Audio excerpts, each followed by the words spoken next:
வணக்கம், எல்லாருக்கும் வணக்கம். கசகல பைரவி பைரவரப்பணம் சரணம், ஜெகன்மாதா புவனேஸ்வரி ஜெகன் சரணம், காசிதேவகுல கொண்டால வீராச்சாரியா துப்பாரமப்பணம் சரணம், காசிதேவகுரி தவதிரோ கிணராமனகுரி துப்பாரமப்பணம் சரணம், பரபிரம்ம சுரூபம் பைரேஸ்வரி நேரடி பாபாஜி திருடைய அப்பணம் சரணம். ஓம் ஸ்ரீம் காலபைரவாயகராஜம் ஓம் ஐம் சோன பைராஸ்வரி ஓங்கிலும் யோகபேஷபட்சம் சங்குரு பைரவாய் மங்கலம். ஓம் ஸ்ரீம் கிருமை ஜெகன்மாதா பிதா பரபிரம்ம சுரூபம் பைரவைரவம் திருடைய அப்பணம் சரணம். ஓங்கிலும் நமசிவாய பைரவ சிவம் திரி விஷ்ணு ததாவாரா நட்சத்திர விஷ்ணு தேவசா யோகசகனம் சே விஷ்ணு மாயா ஜெகத்குரு குருபர்மா குரு விஷ்ணு குருதேவோ மகேஸ்வரா குரு சாட்சாத் பரபிரம்மா தஸ்மை ஸ்ரீ குருவே நமோ நமः. ஜெயந்தி மங்களா மந்திரகாளி பத்ரகாளி கபாலி துர்கா சுமா சிவாராத்ரி சுஹாசுதா நமஸ்வதே மகாதேவி சவித்மஹே விஷ்ணு மத்னி தீமஹே தன்னோ லட்சுமி பிரச்சோதயாத். ஓம் சுமனத்வஜா வித்மஹே சூலஷ்டா தீமஹே தன்னோ பைரவ பிரச்சோதயாத். இன்னைக்கு தேதி 18ஆம் தேதி 8ஆம் மாதம் 2/2/6 செவ்வாய்க்கிழமை. இன்னைக்கு ஸ்ரீ ஜெகன்மாதா ஸ்ரீ யோகமாய் ஸ்ரீ புவனேஸ்வரி தேவி காசி கால பைரவி பைரவரி ஆன்மீக தகவல். இது இந்த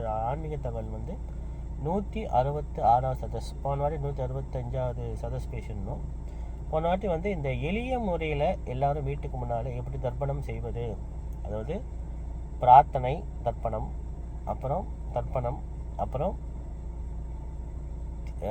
பிண்டம் வச்சு சிராத்தம் செய்வது, 3 விதமாக நான் சொல்லி கொடுத்துருக்கோம். இது பழைய குரூப்பில் உள்ளவங்க 2008 உள்ளவங்க என்னோடய புவனேஸ்வரி பைரவி படிச்சது உங்களுக்கெல்லாம் நல்லா தெரியும். ஆனால் இப்போ ஏன் நான் அதை விளக்குறேன்னு நம்ம பேர் கேட்டிருந்தாங்க. நீங்கள் சொல்லிக் கொடுங்க ஐயா, ஒரு பாடம் மாதிரி நடத்துங்க. போன வருஷம் செய்தேன், இந்த வாட்டி நான் செய்தேன். எப்படி இந்த சிராத்தம்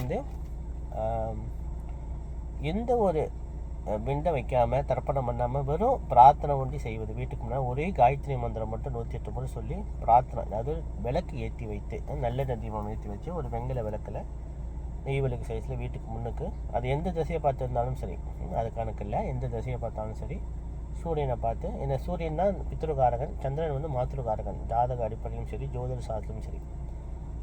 ஓம் தத்புருஷா வித்மஹே மம ஜென்ம மாத்ரு பித்ரு நரக விமோகாய மோட்சகதி சித்தாய தீமஹே தன்னோ ருத்ர பிரச்சோதயாத். இவ்வளோ தான், இதே ஒரே காயத்ரி தான். இந்த மந்திரத்தை 108 முறை சொல்லி எங்கள் முன்னோர்கள் ஆத்மா சாந்தி அறியணும் சொல்லி நம்ம பிரார்த்தனை வைப்பது. இது தர்ப்பணம் பண்ணாமல் சிராதம் பிண்டம் வச்சு சிராதம் பண்ணாமல் வெறும் பிரார்த்தனை மட்டுமே செய்வது. இது நீங்கள் செய்யணும். ஏன்னா பேசிக் அடிப்படை ஏன் செய்ய சொல்கிறேன்னா, இப்போ நான் ஒரு விஷயத்தை நான் விளக்கணும்ல, டிக்டாக்லேயும் சரி ஃபேஸ்புக் விளக்கும் போது நான் பேசும்போதே உங்கள் மனசு உங்கள்கிட்ட பேசும், இது உண்மையாக பொய்யான்ட்டு. அதே மாதிரி யார் ஒருத்தவங்க இந்த காயத்ரி மந்திரம் மட்டும் ஜபம் பண்ண அவங்க மனசு அவங்கள்ட்ட பேசும், இது உண்மை, நீ மேற்கொண்டு கற்றுக்கிட்டு செய்யி. ஏன்னா என் குரூப்பில் முதல்ல 2015 தான் நான் வாட்ஸ்அப்பே வந்தேன். அதுக்கு முன்னாடி 2008 நான் என்னை நேராக பார்க்கணுங்க நான் சொல்லி கொடுத்துட்டு இருந்தேன். ஆனால் 2015 நான் சொல்லிக் கொடுக்கும்போது ஆரம்பத்தில் எல்லோரும் பயந்தாங்க. என்ன இவ்வளோ மந்திரங்கள் இருக்குது, இவ்வளோ செயல்முறைகள் இருக்குதுன்ட்டு ரொம்ப பேர் பயந்தாங்க. கற்றுக்க முடியுமான்னு ஒரு அச்சம் வந்தது. ஆனால் அவங்க இந்த காயத்ரி மந்திரம் மட்டும் சொல்லி 108 முறை அவங்க சொல்லி அவங்க கனவுல கண்டதும், அவங்களுக்கு நல்ல நடந்ததும், அவங்க முன்னோர்கள்லாம் கண்ணில் ஆசீர்வாதம் பண்ணிட்டு போனதும் இப்படி இருக்கும்போது அவங்க தான் என்கிட்ட கேட்டாங்க, ஐயா இது உண்மையிலேயே இது நம்ம சரிவர நம்ம செய்யணும்னு சொன்னால் பிரபஞ்சம் நம்மளுக்கு சொல்லி கொடுக்குதுன்ட்டு நிறைய பேர் என்கிட்ட சொன்னாங்க. ஒன்று கற்றுக்குங்கம்மா. எந்த ஒரு குழந்தையும் தாய் வயிற்றுலேருந்து பிறகு எல்லாம் கற்றுக்கிட்டு வரல, ஒரு குரு கிட்ட நம்ம கற்றுக்கிற போது எல்லாமே ஒன்று கற்றுக்கலாம். அதே மாதிரி இந்த டிக்டாக்கில் உள்ள அனைத்தும் என்னோடய ஃபாலோவர்ஸும், ஃபாலோவர்ஸ் எனக்கு 3000 பேர் வந்துட்டாங்க. இப்போ நான் இது ஏன் பேசணும்னு நான் சொன்னேன். என்னோடய உமாமா, அதாவது நம்ம குரூப் எடுத்து உமாமா, முத்துவையா, இவங்க லோயரம்மா சொல்லி இவங்கெல்லாம் இதை பேச சொன்னாங்க. ஆன்மீகத்தை பேசுங்கய்யா, கற்றுக்கிறவங்க கற்றுக்கிட்டோம், ஒரு பிரச்சனை இல்லை. சரி, இப்போ ஒரு காயத்ரி மந்திரம் மட்டும் சொல்லி நீங்கள் 108 ஜபம் பண்ணுங்கள். என்றைக்கு செய்யணும்னு சொன்னால் ரொம்ப சிறந்தது சனிக்கிழமை, ஞாயிற்றுக்கிழமை. இதுதான் பித்ருகாலம்னு சொல்லுவோம். அடுத்தது அமாவாசை, அடுத்தது பௌர்ணமி. அப்புறம் இந்த சாஸ்திரம் கருட புராணத்துக்குல என்ன சொல்லுதுன்னா, இந்த சிராத்த காரியத்தை நம்ம தொட்டு பேசும்போதும் செய்யும் போதும் நம்ம நன்றி சொல்கிற ஒரே கடவுள் கருட பகவான் தான். அவர் கிருஷ்ண பரமாத்மாட்ட கேட்டதால தான் நம்மளுக்கு கருட புராணம், இந்த சிராத்தம், இந்த தர்ப்பணம், இந்த மந்திரம், சமண்டிகரணம். ஒருத்தவங்க இறந்த பிறகு தப்பாக சொல்லாதீங்க, இறந்து சொல்லக்கூடாது, சாஜ்யம். நான் ஏன் இறந்து சொல்லணும் அது புரிஞ்சுக்கணும். சாஜ்யம் அடைஞ்ச உடனே அவங்களுக்கு எப்படி 13 நாள் இந்த சமண்டிகரண ஹோமம் செய்வது, அதாவது சமண்டிகரண ஹோமம் சொல்லுவாங்க, பிரேத்த சம்ஹாரண பூஜை சொல்லுவாங்க, அபர காரியம் சொல்லுவாங்க. நிறைய பேர்கள் சமஸ்கிருதத்தில் இருக்குது. அப்போ இந்த 13 நாள் எப்படி செய்வது? ரொம்ப முக்கியம் 10வது நாள். அதுதான் அவங்க சாஜ்யம் அடைஞ்சது 10 நாள். ஏன்னா இந்த ஆத்மா வந்து 3 நாள் தண்ணியில் இருக்கும், 3 நாள் காற்றுல இருக்கும், 3 நாள் அக்னியில் இருக்கும் சொல்லி சாஸ்திரங்கள். இந்த கருட புராணம் படித்தவங்களுக்கு தெரியும், ஓரளவு தெரியும், பேசிக் தெரியும். அப்போ கருட பகவானுக்கு தான் நன்றி சொல்லணும். அவர் கேட்கலன்னா நம்மளுக்கு இவ்வளோ ஒரு, அதாவது காஷிப ரிஷியோட மகன் தான் கருட பகவான். காஷிப மகர்ஷிக்கு பிறந்தவர் தான் கருட. அவர் இல்லைன்னா நம்மளுக்கு இந்த சாசனமே கிடைச்சிருக்காது. ஒருத்தவங்க சாஜ்யம் அடைஞ்ச பிறகு, இறந்த பிறகு அவங்களுக்கு அந்த ஆத்மாவுக்கு நம்ம என்ன செய்யணும், ஆத்மாவுக்கு என்ன செய்தால் அந்த ஆத்மா முக்தி பெறண்டு அவர் கேட்டதால் நம்மளுக்கு இவ்வளோ விஷயம் கிடைச்சது. நம்ம கருட பகவானுக்கு நன்றி சொல்லணும். ரெண்டாவது வந்து பகிரங்கன் மகரிஷி. அவர் வந்து அவரால் தான் கங்கா மாதா பூமிக்கு வந்தது. கங்கா மாதா வந்து பூமிக்கு வந்தது வந்து பகிரங்கன் மகரிஷி தன் முன்னோர்களோட ஆஸ்தி அவர் வெங்கல கலையத்தை அந்த காலத்து கலையத்தில் வச்சிருந்து அந்த வெங்கல கலையத்தில் வந்து இந்த கங்கா நதி ஓரத்தில் வைத்து திலாயாகம் செய்து அவங்க முன்னோர்கள் ஆத்மாவுக்கு முத்தி கொடுத்தார்.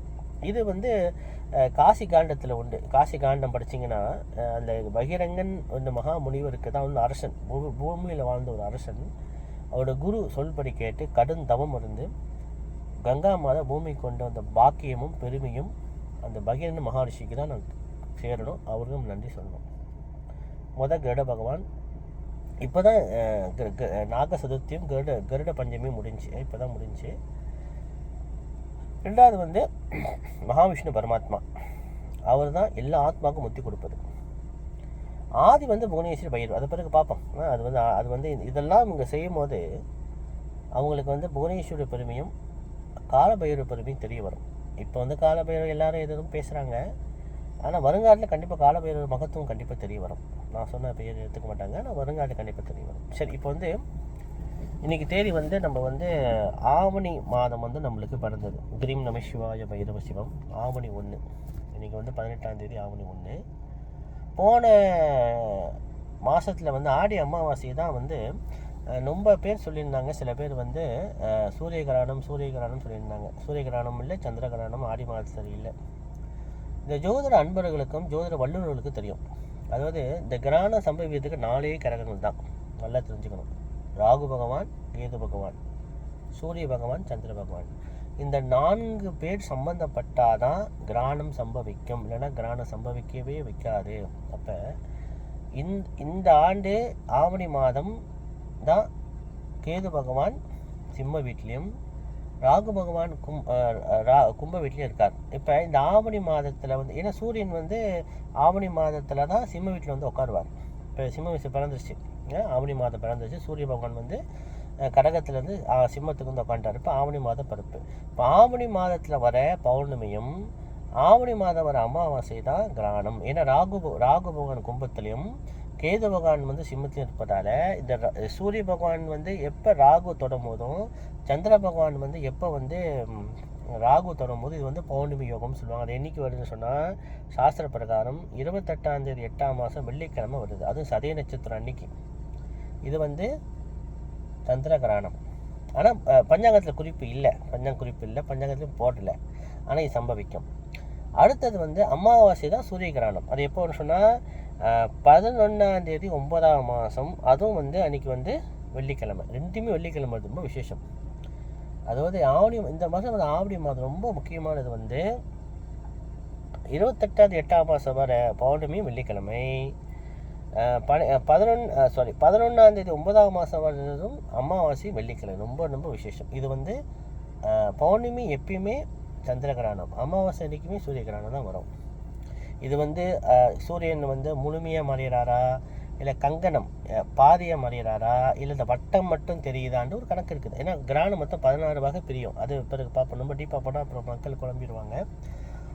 ஆடி மாதம் போன மாதம் கிரகணம் இல்லை.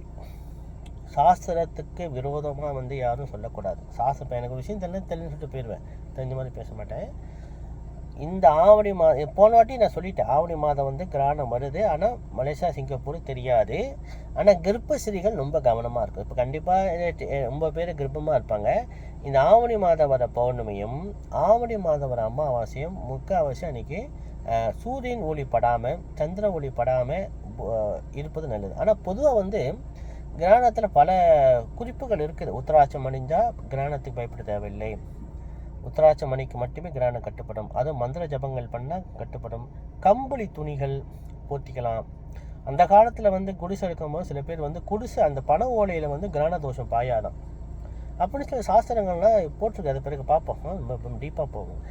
ஏன் சொன்னால் நம்ம வந்து அந்த கிரகண அன்னைக்கு கர்ப்பசரிகள் ஒரு வேலை செய்யும் போது குழந்தைக்கு அது வந்து எஃபெக்ட் பண்ணுதுன்னு சொல்கிறாங்க. வயிற்றில் உள்ள குழந்தைக்கு அது வந்து உடம்புல வந்து தழும்பு வந்து நடக்குது, ஏற்படுதுன்னு சொல்லி இது உண்மைதான். இது சயின்ஸே ஒத்துக்கிட்டாங்க. அப்போ பாருங்கள், கையில் செய்கிற வேலைக்கு வயிற்றில் குழந்தைக்கு இவ்வளோ ஒரு பாதிப்பு கொடுத்தா அந்த பெண்மணி கர்ப்பசரிகள் தாய் உட்காந்து மந்திர ஜபம், காயத்ரி மந்திர ஜபம் பண்ணால் அந்த குழந்தைக்கு எவ்வளோ சக்தி, எவ்வளோ யோகமாக அந்த குழந்தை பிறக்கும். நீங்கள் சொல்லுங்கள். அதனால தான் வந்து கர்ப்பசரிகள் ஒரு தவம்.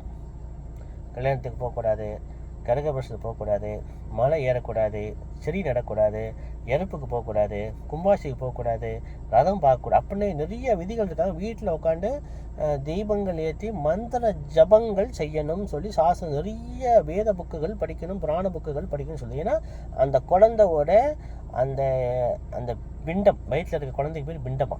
அந்த பிண்டம் வந்து ஜாதகத்தை யோகமாக மாற்றக்கூடிய சக்தி இந்த 10 மாதத்தில் இருக்கிற தவம் தான். அந்த பெண், அந்த தாய் கர்ப்பசிரி இருக்கிற தவம் அந்த ஆண்.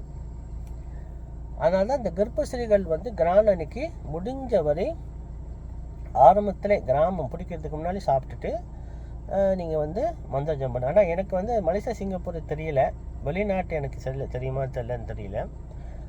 ஆனால் அன்றைக்கி கொஞ்சம் வெளியே போகாமல் கொஞ்சம் மந்திர ஜபங்கள், உங்களுக்கு ஒரு தெய்வீக காயத்ரி மந்திரம் கற்றுங்க. முக்கியமாக புவனேஸ்வரி அண்ட் மகாலட்சுமி இல்லை சரஸ்வதி இந்த மாதிரி கற்றுக்கிட்டு நீங்கள் நிறைய காயத்ரி ஜபங்கள் காலையில் ஒரு 100 முறை, மதியம் 100 முறை, இரவு 100 முறை நீங்கள் சொன்னீங்கன்னா உங்கள் குழந்தை ரொம்ப யோகமாக வரும், யோகமாக பிறக்கும். அதுக்கு பிறகு உங்களோட மந்திர பேர் வச்சுங்க, சமஸ்கிருத மந்திரத்தை.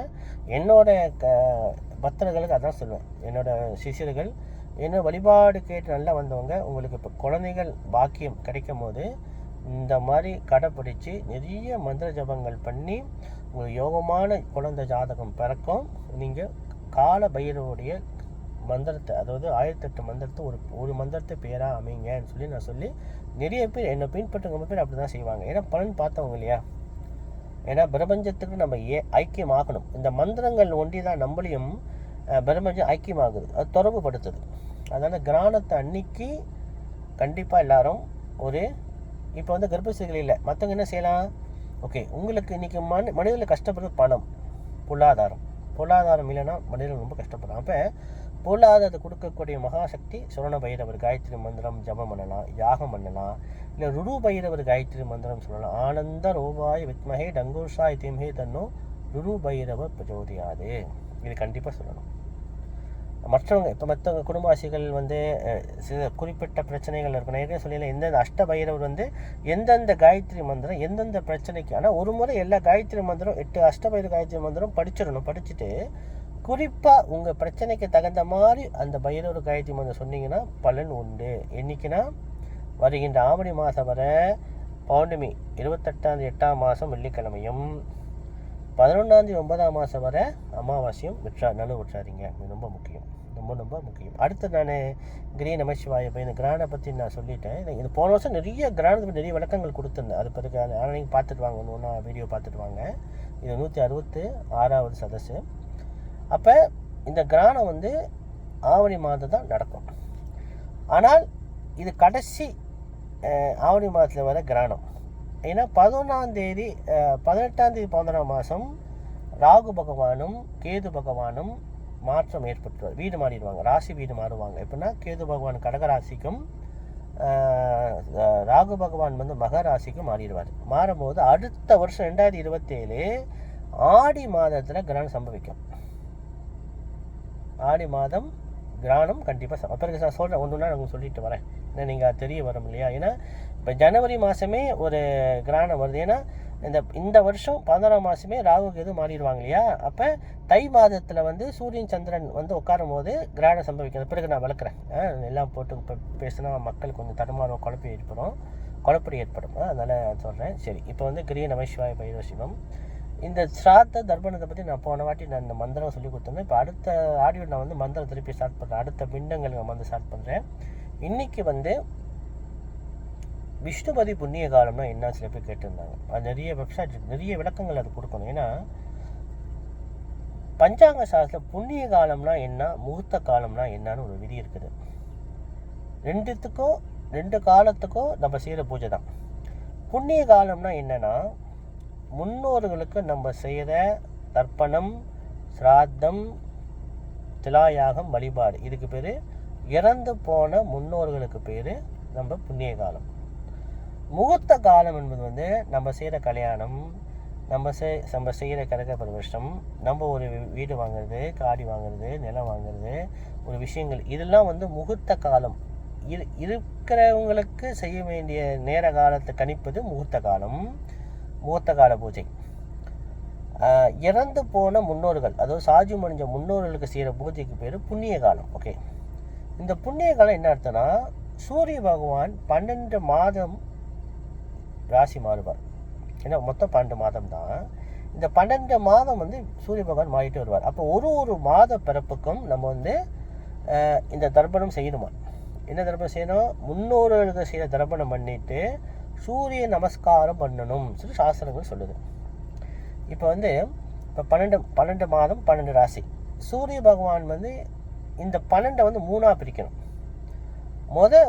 விஷு புண்ணிய காலம், அது 4 மாதம் வரும். எப்படின்னா சித்திர மாதம், ஆடி மாதம், ஐப்பசி மாதம், தை மாதம், இது 4மே விஷு புண்ணிய காலம். விஷ்ணுபதி புண்ணிய காலம் என்பது ரிஷப மாதம், சிம்ம மாதம், கார்த்திகை மாதம், மாசி மாதம், இது விஷுபதி புண்ணிய காலம், விஷ்ணுபதி புண்ணிய காலம். 3வது சராசரி புண்ணிய காலம் என்பது மூணாவது டர்ன். அது எப்படின்னா மிதன மாதம், கன்னி மாதம், தனுசு மாதம், மீன மாதம், இதுதான் கணக்கு. அப்போ சூரிய பகவான் ஒரு ராசி விட்டு ராசிக்கு மாறும் போது மாத பரப்புன்னு வரும் இல்லையா? இந்த மாத பரப்பு அன்னைக்கு தான் நம்ம முன்னோர்களுக்கு செய்கிற தர்ப்பணம் காலையிலே செய்யணுமா.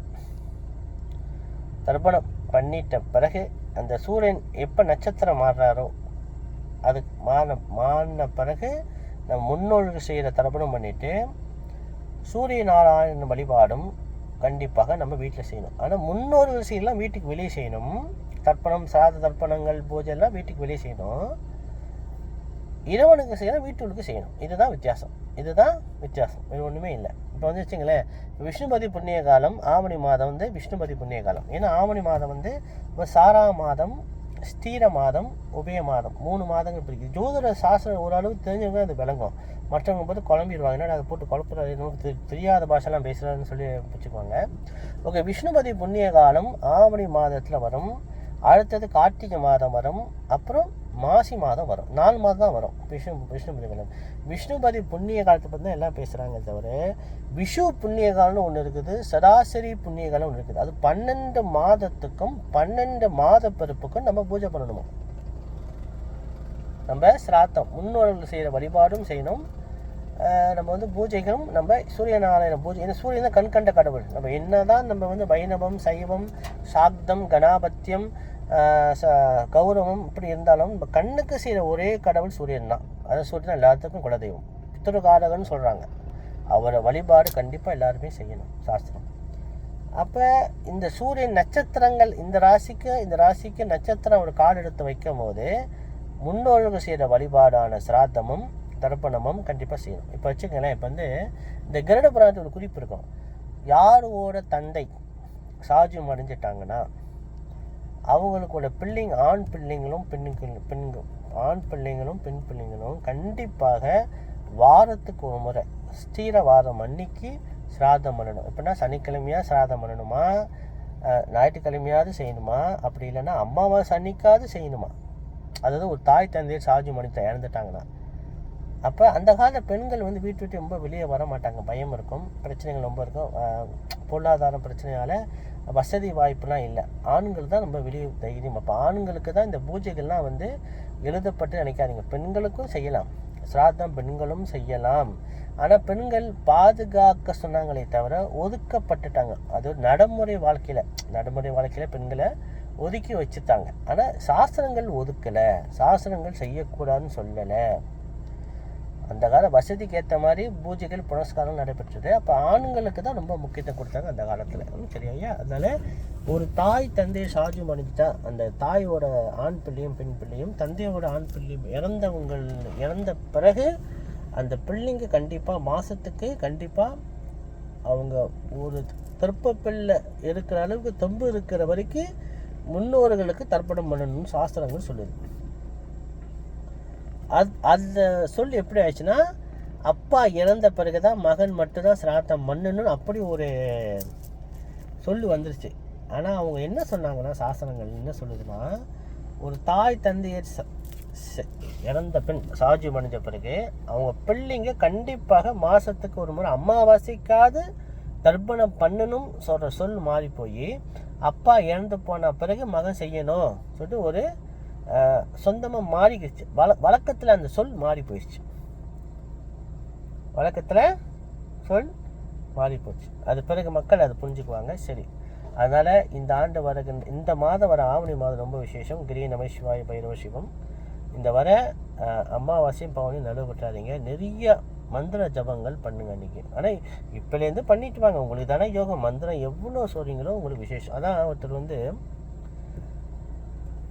என்கிட்ட சொன்னார். அது எப்படின்னா, ஐயா இந்த மாதிரி அவர் நல்ல மனுஷன். அவர் ரொம்ப எளிமையானவர். அவர் ஜாகா வேலை பார்க்குறேன். அவருக்கு 5 பொம்பளை பிள்ளைங்க. அவரும் கேட்டுக்கிட்டு தான் இருப்பார். ரொம்ப நல்ல மனுஷன், ரொம்ப மரியாதை. 5 பொம்பளை நல்லா படுக்க வச்சார். நல்ல பிள்ளைங்க, 5 பிள்ளைங்க நல்லா படிக்க வச்சு நல்ல வேலை செய்கிறாங்க. ஆனால் அவர் ஜாகா வேலை பார்த்துட்டு இப்போ மற்ற டைம் புல் வெட்ட போவார். அவர் சொன்னார், ஒரு வேளை நான் சாப்பிட்டு இருக்கும்போது தோசை சாப்பிட அவரும் காலைல வந்தார். புல் வெட்ட முடிச்சுட்டு வந்தார். புல் வெட்ட போவதுக்கு முன்னால் வந்தார்.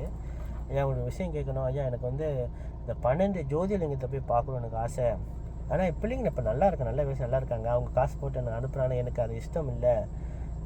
என் சொந்த காசுலேயே நான் 12 ஜோதிலிங்கத்தை பார்க்கணும் எனக்கு ஆசை. ஆனால் என்னால் வசதி இல்லையா, அவ்வளோக்கு செலவு பண்ணி 12 ஜோதிலிங்கத்துக்கு போக முடியாதுன்னு சொன்னார். நான் சொன்னேன், ஏயா கவலைப்படுறீங்க, இறைவன் எங்கே கூப்பிட்டாலும் வருவார்.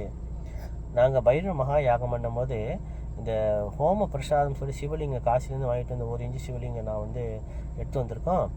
அது கண்டிப்பாக நான் கொடுப்போம். ஆனால் ஹோமத்துக்கு நீங்கள் வாங்க, வர முன்னாடி நான் உங்களுக்காக ஒரு சிவலிங்கம் எடுத்து உங்களுக்கு நான் கொடுக்குறேன். நீங்கள் தட்சணை ஒரு வழி 2 கொடுங்க, பரவாயில்ல, நீங்கள் நல்லா வந்தால் சரி. அந்த சிவலிங்கத்தை காசி பைரவலிங்கம், அது உண்மையான பேர். காசிலேருந்து நாங்கள் பைரவலிங்கம் வாங்கிட்டு வந்தோம்.